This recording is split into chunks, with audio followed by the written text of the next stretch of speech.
Pendopo Agung Taman Siswa didirikan tanggal 10 Juli tahun 1938. Peletakan batu pertama oleh Nyi Hajar Dwiwantara. Sebelum diadakan upacara peletakan batu pertama, Ki Hajar Dwiwantara menerangkan perlunya Taman Siswa mempunyai pendopo.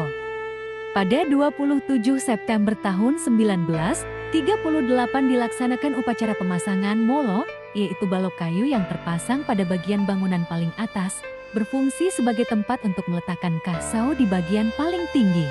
Pemasangan molo dilakukan dengan menancapkan paku emas oleh Bendara Pangeran Harya Suryodiningrat.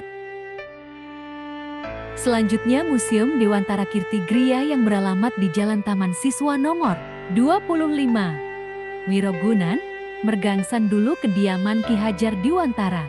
Bangunan bergaya Indis perpaduan arsitektur Eropa dan Jawa. Nama Dewantara Kirti Griya artinya rumah yang berisi hasil kerja Ki Hajar Dwiwantara. Nama tersebut pemberian Hadiwijono, seorang ahli bahasa Jawa. Peresmian museum dilakukan oleh Nyi Hajar Dwiwantara. Ruang pertama kamar Ki Hajar Dwiwantara terletak di bagian depan luar rumah, tidak berada di bagian rumah inti. Hal ini karena ia merupakan seorang penulis dan kerap menulis di malam hari. Ia khawatir aktivitasnya dapat mengganggu anak-anaknya yang tertidur dalam kamar. Juga dipajang pakaian Ki Hajar.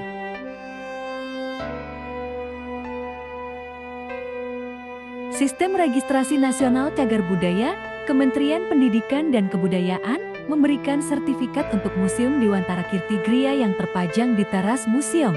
Ruang kedua, ruang keluarga, di dalamnya terdapat berbagai foto-foto kegiatan sekolah Taman Siswa.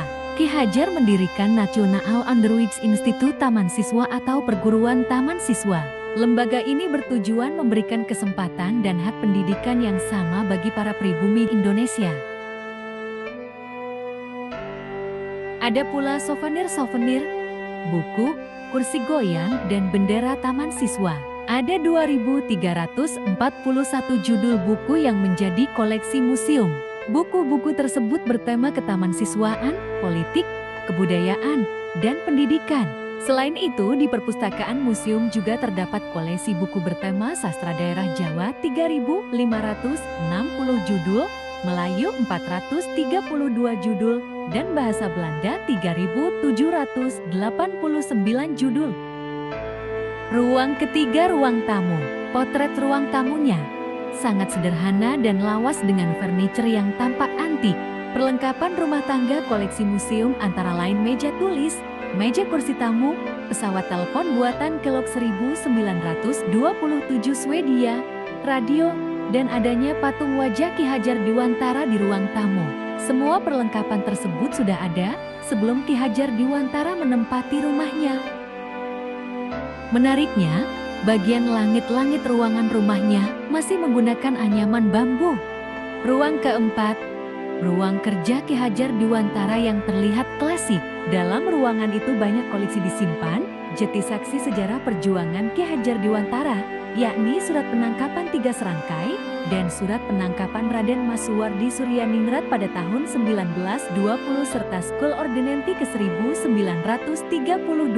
Banyak pula koleksi buku Ki Hajar dan perlengkapan Ki Hajar untuk bekerja. Ruang kelima, kamar tidur Ki dan Nyi Hajar Dwiwantara yang di dalamnya terdapat almari berisi pakaian Nyi Hajar dan koleksi kain batik, ranjang tempat tidur, foto-foto Nyi Hajar, serta meja rias Nyi Hajar. Raden Anjeng Sutartinah dalam memperjuangkan hak pendidikan terutama bagi perempuan mulai dari langkah awal membentuk organisasi wanita Taman Siswa.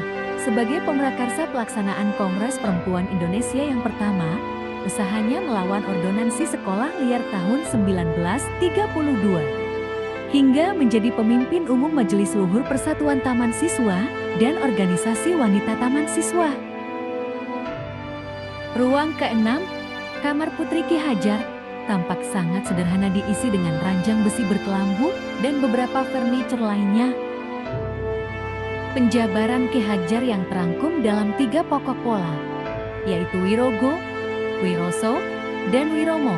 Menurutnya, Wirogo merupakan pola keindahan dalam diri yang ditangkap dengan panca indera. Wiroso adalah keindahan yang ditangkap secara batin oleh perasaan, yang kemudian menimbulkan rama atau budi pekerti.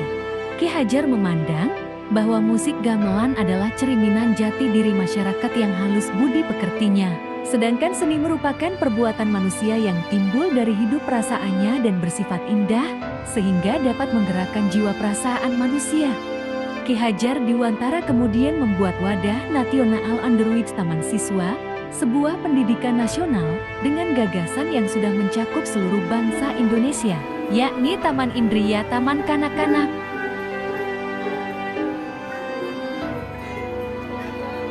Taman Muda Sekolah Dasar,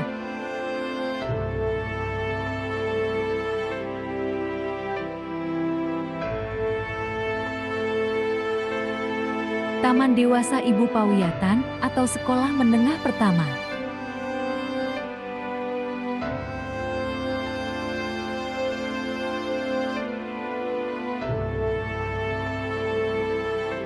Taman Madya Sekolah Menengah Atas, Taman Guru Sarjana Wiyata, kalau sekarang Universitas Sarjana Wiyata Taman Siswa.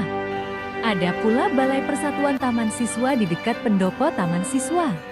Terima kasih, semoga informasi ini bermanfaat.